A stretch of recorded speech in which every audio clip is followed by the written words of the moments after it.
Thank you for listening to Radio Mayapur, the link to your heart for devotional and inspirational music. Welcome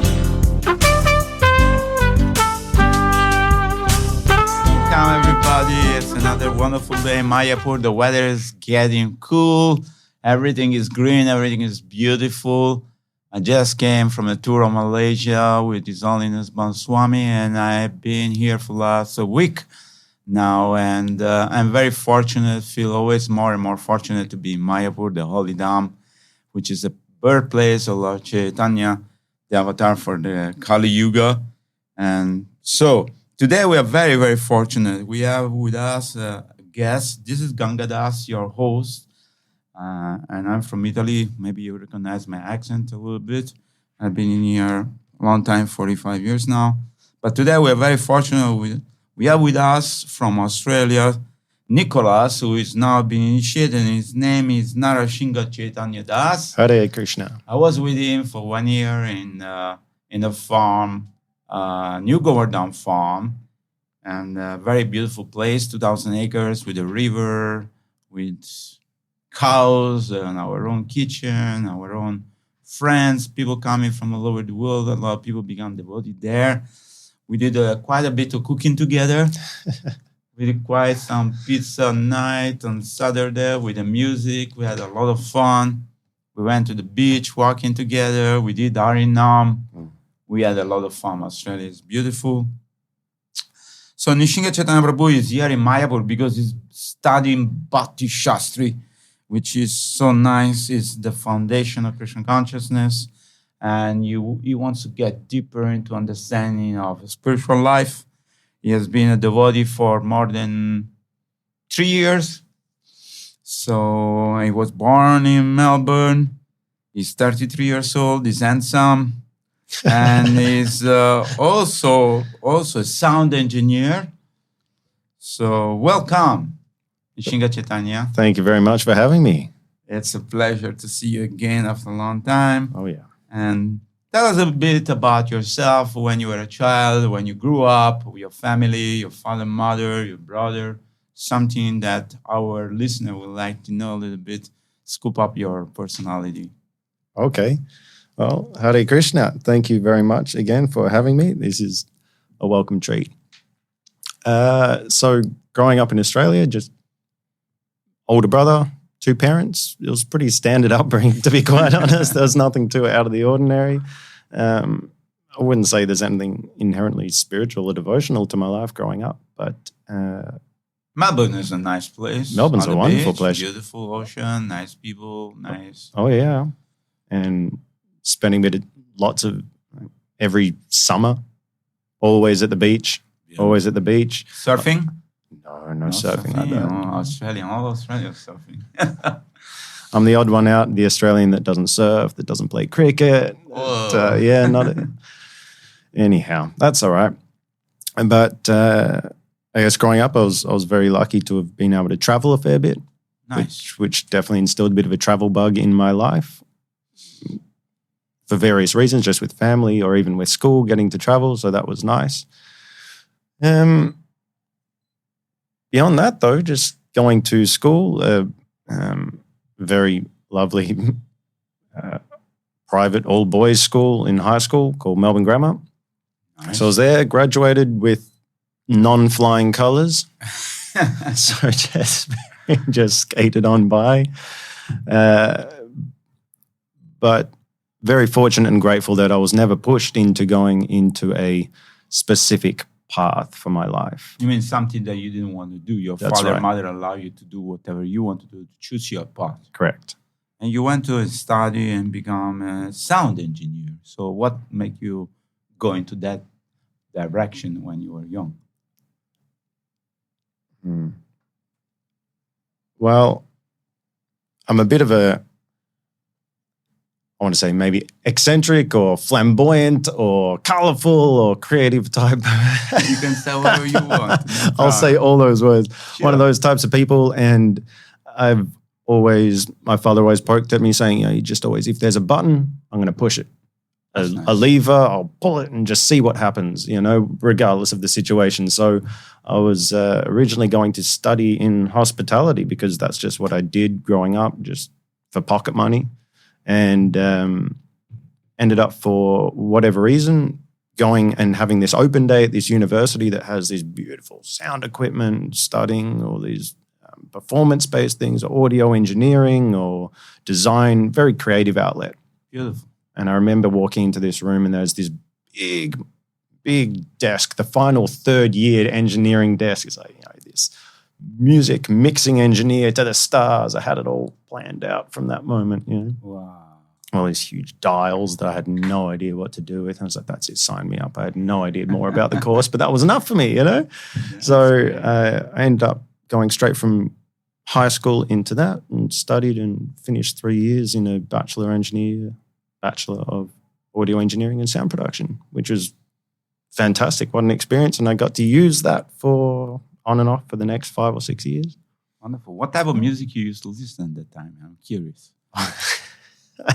A huge selection. I listened to sort of classic rock. Mm-hmm.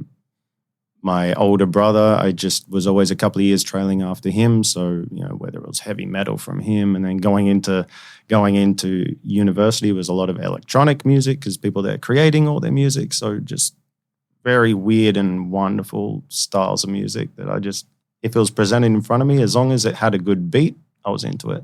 That was it. That was kind of my prerequisite. It's nice to understand because I am older generation, so we listen to Pink Floyd and Rolling Stones and Friends Up and all this. But we grew up with that type of music. We didn't have we have heavy rock a little bit, but we didn't have Metallica. We didn't have all this computerized music, which is totally different. Oh, yeah. But anyway, at one point you end up in New South Wales. I mean, in the farm near Byron Bay, So how you end up there? So after the audio industry lifestyle started to peter out and came back into hospitality, it just over the time progressed into more bartending work. The alcohol industry was calling my name, so I thought, or I was calling out to it perhaps, whichever way around. And so that was my excitement. That was my path. And I was going down into that. And just over time, I was starting to get a bit fried out with it. Just later and later and longer nights, more and more intoxication, what comes with that industry in Melbourne. Yeah. Part of the scene. Yeah, part of the scene. Part of the job. Yeah. You don't want to getting some beautiful girl. Don't want to miss out. You don't want to miss out. Hate to miss out. Yeah, but then it eventually burn you out. Yeah. It's because you don't sleep properly. You're taking stuff, drinking alcohol. Yeah, it just got to a point where I was starting to feel out of control. To be quite honest with you, right? I was just okay. I need a break. Yeah. Literally, all it was, I just wanted to hit pause on life. I just wanted to hit pause on my current path. Yeah, it wasn't a case of I need to stop and change completely. It's just let's hit pause. That was the main part of it. So online, I was just searching anything and everything, and just yoga retreats, meditation, resorts, anything. And I hadn't done either of those things. Mm-hmm. I can't sit still for too long. So the idea of meditation to me was too hard. And yoga, I wasn't particularly athletic or flexible or anything. But for whatever reason, up comes this place, Krishna Village, which is the name, which is the retreat center at New Govardhan in New South Wales. Yeah. So who is the person you met first when you reached there? Because there's a lot of people there. Oh, yeah. It's very green. It looked like Switzerland a little bit to me. It's next to the ocean. It's beautiful. Farm. Well, as luck would have it, as coincidence, Krishna's arrangement, however you want to call it, I arrived on a Sunday feast day. Wow. Which is just, what a welcome. Beautiful. So I remember getting to the village. So, all right, this is all a bit weird on, as you say, like 1,000 acres of land. I didn't even know where to begin, get my tent set up. All right, this is nice. I guess I can do this. Walk up the hill, and then there's all these colorful people walking around with, heads down. This is chanting. Exactly. Big kirtan going on and lots of sights and sounds. So that was really nice. But I do distinctly remember feeling very at home.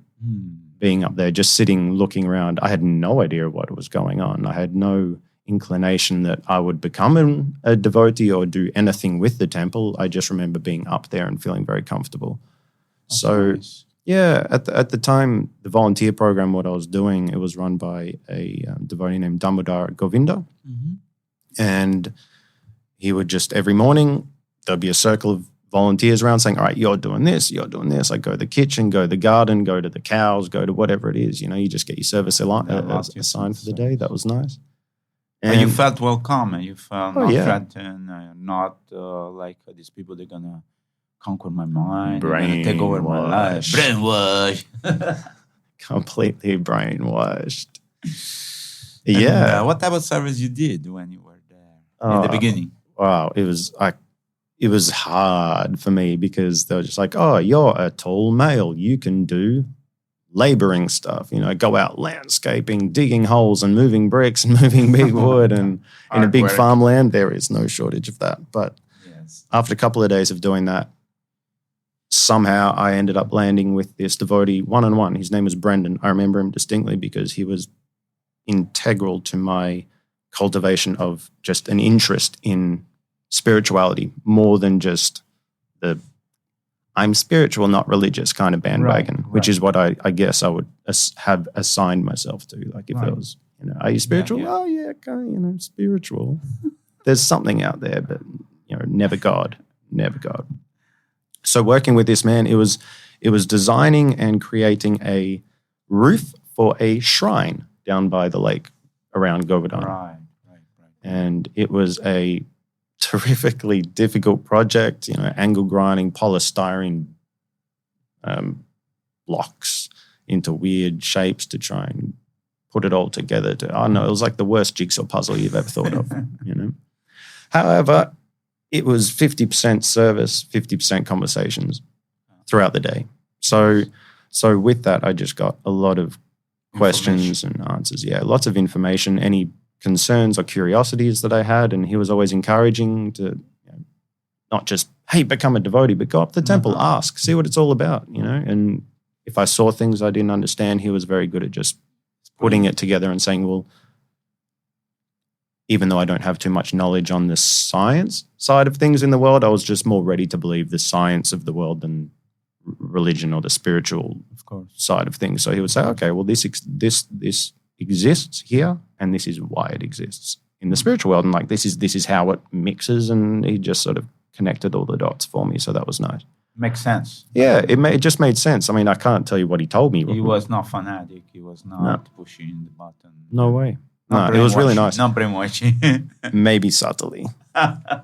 But it was that's something, looking back over my time at the farm, just over 4 years, I've never once been pushed. Nice. Which is really important, because I'm of that persona where if I'm pushed too hard, I'll just say stuff and I'm out. You know, I don't want to have anything to deal with. If you feel like you're getting pushed up against the wall, it's like, no, thank you very much. Thanks for your time, but I'm out. So that's something I'm very grateful for.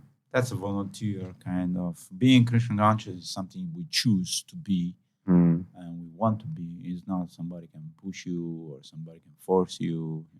It doesn't work in that way. What about your parents? How do they took it when you decide to spend more time into the spiritual platform? It's still taking time for them, honestly. However, they see the physical changes and the emotional changes in me. So especially my father's often realizing, saying, I'm always going to have lots of questions for you, which I'm grateful for, because imagine if they just said, no questions, whatever you do, just do it. So I'd be really confused. I mean, I'm living it and I still have lots of questions. So them who are not living it, if they didn't have questions, it'd be a bit strange, just blindly accepting, you know, like this.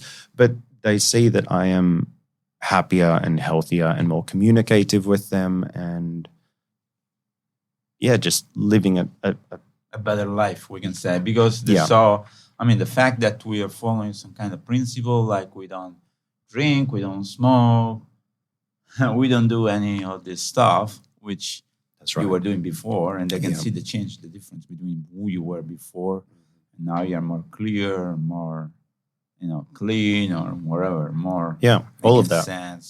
So the parents, they're kind of, okay, this guy's better off now than before. That's right, and it's nice. And they do say, well, we don't really understand it so much, but we see that. The result. Yeah, and they see that it's important to me and that I really get a lot out of it, so they're supporting that. So I'm very fortunate that they are behind it, because they even were a part of, they logged on. It was an online initiation, so they logged on Zoom, and afterwards I said, I had no idea what just happened, but we're happy for you.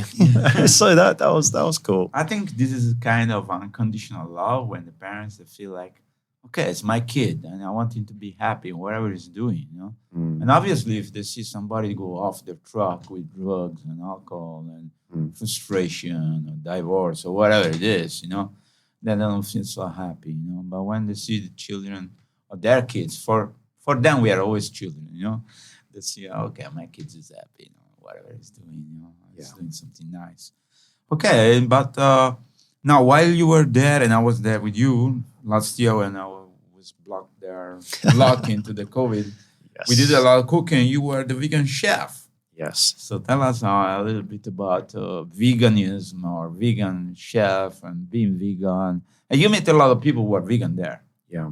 So. It's very popular in the village, in Krishna village. So when you go down the farm, Krishna village is the retreat and the volunteer center. So a lot of the volunteers that come through are vegan, whether it's so I'll start with myself, is I can't digest dairy. I'm lactose intolerant. I have been my whole life. And, I realize now that being a Hare Krishna devotee, that's probably some past karma thing. Now I can't have dairy and I'm a devotee. Okay. But whatever it is, I don't take that because I don't digest it. It just makes sense to become vegan, Right. Now I'm a devotee with the other principles. Right. But tell us, what is the mentality of the vegan people in general? It's of two camps. Some people they see it as a health choice, whether it's a fad or they just think that, all right, milk is for cows. Okay. That's one band. Honey is for the bees, et cetera, et cetera. Yeah, that's right. So that comes from maybe an educational side of things, but that's one group. The other one is definitely from the more ahimsa view of it. Being non-violent. Yeah. Against nature in general. The dairy industry is horrific. The treatment of the cows is really terrible. So this is a lot of people's big focus, whether it's not so much for the health, but more on the global consciousness side of things. Correct. So that's very, very important. Fortunately for us on the farm, we have the cow protection, the goshalas, a lot of personal interaction with the cows, and all the dairy we use there is as we experienced on the pizza night. Sure. Again, he used the paneer and the mozzarella from the cows from the farm. So like this, and that gets to be a nice educational tool as well, not just for us being able to offer it nicely and to then be able to enjoy it, but it's educating people to go, wow, that's possible, that it exists. Yes.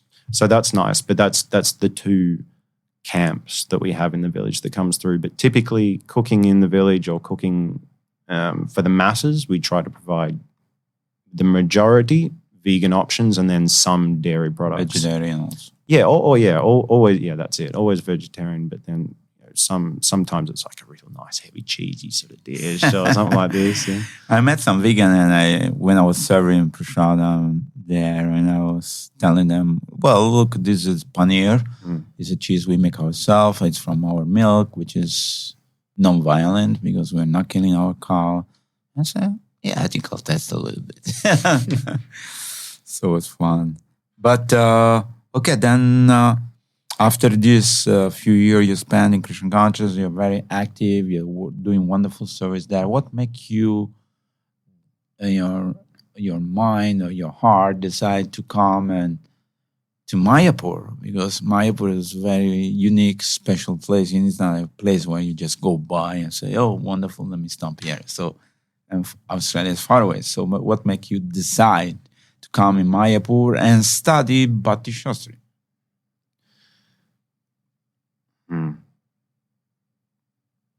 It's hard to pinpoint a particular reason, but in general, I'm saying. I definitely remember seeing footage of Mayapur, seeing the temple or the deities. Beautiful. Radha Madhava, Panchatattva, Nrsimhadev, Gornitai. And there was something, it sounds so You can say attractive. romantic. Something attractive. But there was, very much, but it was unexplainable. It was unexplainable. Right, something in your heart. Yeah, and it doesn't have to be that sort of story, but for me it is. No. I remember seeing footage of this, of the TOVP, like this big panoramic, and then you see the deities, like, all right, I have to be there.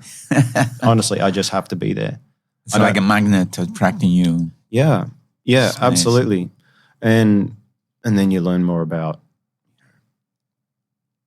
what is Mayapur, what's the mood of Mayapur, Right. and, Mahaprabhu and all that. It's amazing. All the different things that come with Sridham Mayapur, but it's the study sort of thing that's been a new addition into my into my life.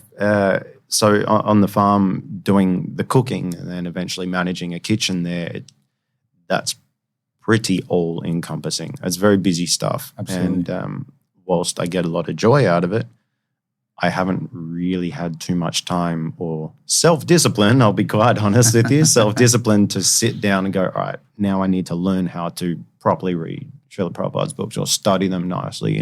We have such amazing examples of devotees just on the farm, what to speak of what you see online and, with lockdown, just the thousands of hours worth of classes given. You just go, wow, that's amazing. The wealth of knowledge. It's like, all right, well, the access to it, study the books. Absolutely. And so I asked our temple president, Ajita, so what do you think of the chances of somehow extracting myself from the farm and being able to do something like this? And so worked out a bit of a strategy as to when that would be possible. And then this Bhakti Shastri idea course came up, and especially after initiation, he said, we'll get first initiation, then after some time, of course, as I look towards Brahman. But then you hear people saying, well, there was a brahmachari in the ashram, he'd done the Bhakti Shastri course, and he said he'd gotten a lot out of it. And that was just online, doing it through Radha Desh. I said, well, okay, now lockdown's done. Let's see what I can do in person. Live. As I said, unfortunately, that self-discipline just is not as strong as it should be, or could be, or will be. I'm going to go with that as much as it will be. It will get there. So I was looking around, and then lo and behold, end of this year. So it just worked out. The stars aligned nicely, or however you want to call it. And I got myself over here. So I get to accomplish quite a few amazing things at once. One is the study side of things. The other one is to just have my first ever visit. My first ever visit to India. It's the first time in India. Yeah. I'm definitely a boy who does things not by small measures. So might as well the first time just come for bang. Yeah, just go for it. But I remember we did a nice service. We did Saturday night, we did a pizza party, and we collect all the funds, and we send the Lakshmi for money for the elephant. Yeah. Radha Madhava was the elephant who had need at the time because there was a flood or something. That's right. And we sent a donation. So that could be your link to the service you did for Mayapur. So Lord Chaitanya is happy and allow you to come into the Holy Dham. Not there are thousands, millions of people want to come here, but maybe not everybody is able to, unless they offer some kind of sincere, honest service. That's a good point. And I believe this place where you stay is wonderful. It looks like Vaikuntha, the place where you study. Yeah. And you have nice accommodation, you have a nice room, nice prasadam. Beautiful. And you're slowly discovering the Holy Dham. You went to there and visit Sri Chaitanya Mahaprabhu's birthplace. Yes. Tell us about what you felt. So it being the first time you come here. India is very colorful, and there's a lot of sound. There's a lot of people. There's a lot of things to discover. So tell us your feeling about this Lord Chaitanya's birthplace. It's taken me 3 full days and even still not got it fully locked down just to understand how the morning program works at the temple here. Yeah, it takes time. So even just to get that is just taking focus on just being here. And I just love being in the compound. It just has such a wonderful and unique feeling to it. And so many devotees here of from all around the world. Great spiritual energy, I would say. Yeah. So to spend a few times just being there has been really wonderful. And now I'm starting to drip feed in a few of the things that are surrounding. So it's like, oh yeah, there's more to Mayapur than just a TOVP, right? Yeah, there's a lot. Apparently. There's a lot. So even thanks to your good self, getting to see Ganges the other day for the first time, I was like, wow, that's that's the Ganges, And today it's a devotee, Janmashtami Prabhu. He's lent me his bicycle, so I'm able to go and travel to a few different places. And today was yoga pit because it was not instructed, but it was advised by some of the senior devotees back home that when you go to the Dham, it's nice to walk, see places, and also see the samadhis of the previous acharyas, get the blessings of the previous acharyas. Absolutely. Not just go, I'm here and now I can just do my thing. And so today, going to the yoga pit, it sounds silly, but it's really real. It really... You have to pinch yourself and say, I'm here. I'm glad it's really real because I made some pretty strong commitments to it. Being in the presence of these places where these pastimes happened is something that I can feel. It's just so transformative. Yes. Reading about it's lovely. I love hearing stories. I love telling stories. But now finally being able to be at the places where those things happen. Wow. I mean, that's complete perfection. Being at the Jagannath temple. Yesterday or 2 days ago. 2 days ago, I'm losing track of days. There's a lot of vibration you can access here. Something deep happening to your heart and to your mind. That's funny because magical. Oh, absolutely. And you see, it's the pure spiritual version of being starstruck. It's kind of this feeling. I sort of realized last night. I was just doing some reading, and I was realizing I've seen footage and pictures of the deities at the temple here. I've seen pictures and footage of these different places like the Ganges and Yoga Pit, and you see the big, almost like a cutout of the new big temple. And you're like, oh, that's nice. I feel like I know it already, but I don't. And then you get here and you're really there. I'm meeting this famous place. I'm meeting this pastime place. You're getting to interact. It's like, how am I going to behave? It's like, don't behave like anything. Just be there. Just absorb everything. That's right. And you got to meet a lot of nice devotees, also senior devotee, because now, of course, Gaur Purnima is going to come. So the GBC, the sannyasi, the people that you would maybe see them in a video and say, oh, this is the Maharaj. I can go and talk business to him. I can ask him some questions, something. Yeah. So it's a magical place. Yeah, absolutely. And then after, as you've experienced, or as we've all experienced, with the lockdown, it's just, we've missed each other's association so much. And now being able to see people cross over, I don't know so many people, but sitting back and watching people who know each other and how they interacting is really heartwarming. And then even in the Bhagavatam classes in the morning, there was this Mataji yesterday or 2 days ago that was saying how beautiful it is now. She's like, she said it was like family reconnecting, after 2 years of not being able to see one another back in the Dham. It's like, it's this real full warm feeling. So that was even just being able to witness that and just seeing how devotee interaction is on a really intimate level is profound. Because I think also the intimate level of the devotee is based on the service they offer to the Lord. So that intensify the relationship between the devotee. Because when you do service together with people, then you feel the deep connection. Am I correct? Yeah. I'm just thinking back the devotees I do service with or have done, even like yourself. Yeah. So you get into know the people and the mentality and what they aspire for. Yeah. It's nice. Very nice. So then Apart of this Bhakti Shastri, what do you think to do maybe afterward? I don't know. Let's say if you fail to plan, you plan to fail. I'm not saying there's A, B, C, D up to Z plan, whatever. What's in your mind? What you plan to do after you do this? Oh, God. This is a part of your life. Now you're wearing saffron cloth. Yeah. And so what's your plan? I wasn't planning on wearing saffron cloth, so it just shows that, my lack of planning can be very surprising and very positive and uplifting. So I'm hoping that that's the trajectory I take as far as just the excitement and the fulfillment like this. I love interacting with people. I love preaching. I love just this. Nice. Even I haven't had a huge platform to do it on, and it's not like you need one. Just even one-on-one Absolutely. is perfect. Just to inspire, just to have an interaction with one person is great.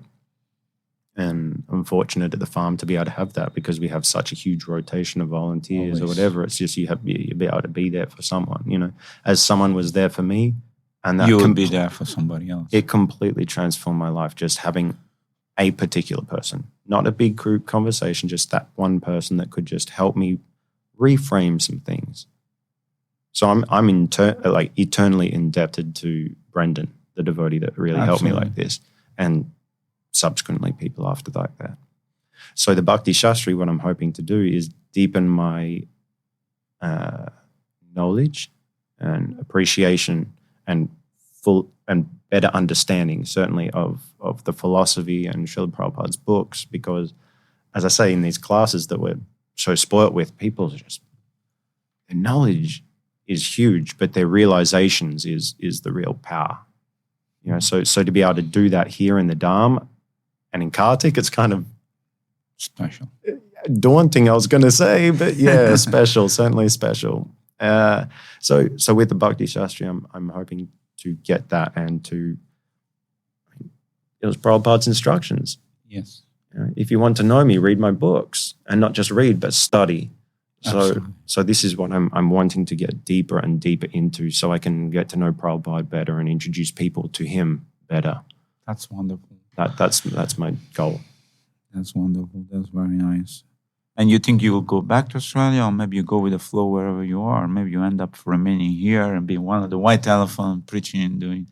There's a lot of preaching going on in India, so you can join the Sankirtan party and go in the civil book and give a lecture or whatever it is. I don't know. No plans. I'll see how it goes at the end of this course. Mm-hmm. I think New Govardhan will always be calling me, but of course, we'll see what happens. Right. Hopefully that's not a fail to plan to fail sort of situation, but I'm open to wherever I'm guided to, and that's wherever I'm going to be of best service. That's I think Krishna in your heart will definitely guide you. You're a very sincere, honest person, so Krishna in your heart will tell you, okay, do this, and you'll be happy, and you'll contribute for the cause of Krishna consciousness and Srila Prabhupada. Also, Srila Prabhupada said many times that I wrote this book for you, for studying this book, because I wrote everything in the book, and so if you study this book, we can become self-realized. Thank you so much. Thank you very much for having me. Krishna. Hare Krishna. Pleasure to have you with us. Hari Bol. Srila Prabhupada ki jai. You're listening to Radio Mayapur with the best devotional, meditation, kirtan music, and inspirational podcast. This is Radio Mayapur.